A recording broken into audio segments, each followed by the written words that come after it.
cost of hate is greater than love. To love someone or something costs less than to hate them. Let me explain. Because when you hate someone or something, it's taking a toll on you on a emotional level, mental level, spiritual level, and that can also manifest physically, and it can produce different ailments within your body based on that level of negative energy that you are maintaining within your being. So if you have hate towards someone, that's why they say it's better to forgive, to move forward, because you're not hurting that person by hating them. You're only hurting yourself. And the more hate that you hold within, the bigger the price you're going to pay. So the cost to hate someone is much greater than the cost to love them.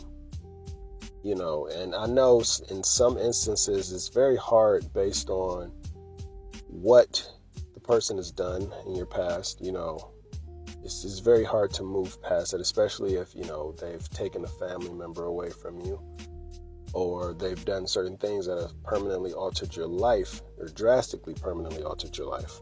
It can be very hard to find yourself in a place of forgiveness for that person, to really release all of that negative energy, all of that hate, all of those things that bind you to that event, that bind you to that version of that person when that event occurred. So, I get it. But ultimately, there is a price to pay for holding on to the hate. So we as people, we as beings living this physical existence, learning everything that we have to learn while we're here in these corporeal bodies, we have to find a way to elevate beyond, because it's all temporary. Because one day we can be here, the next day cannot be here, We can move on to the next plane of existence. Therefore, the things that we hate, the reasons that we hate, are temporary. They're not permanent things. This too shall pass. This world that we are in right now shall pass. So we have to realize that the cost of hate is much more than we want to pay. And the more you prolong it, the bigger the price that you're paying. So just, something to think about if you are struggling to remove that from your system, if you're struggling to move past a certain event, if you're struggling to let go of something that happened with another individual, if you're struggling to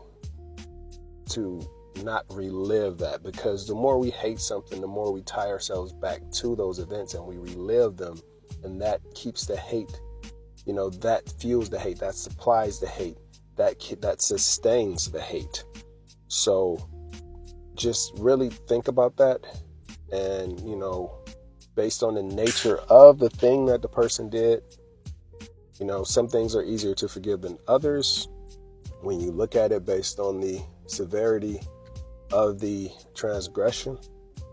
But let's say, for instance, somebody cheated on you and you're no longer with that person. You can forgive them, because what happened in the past is in the past. They cheated in the past, but their life no longer affects you. Their actions no longer affects you, because they cheated in that instance in the past, and you are no longer with that person. Therefore, whatever they're doing now, it doesn't affect you. What happened then, it actually probably had to happen, because had it not happened and you stay with that person, probably would have never met your one, the right one, the one that's going to treat you exactly how you desire to be treated. Or if somebody ripped you off of money or cheated you out of money, always keep in mind that when you give out money to somebody, when you loan out money to somebody, when you're looking out for somebody, God, source, always finds a way to get it back to you. It may not be particularly through that person, but you'll receive abundance in other areas. Because the more you push out, the more you receive back. That's why I say the more love you push out, the easier life is, the less the cost is. I know some people say love hurts, but holding hate hurts even more.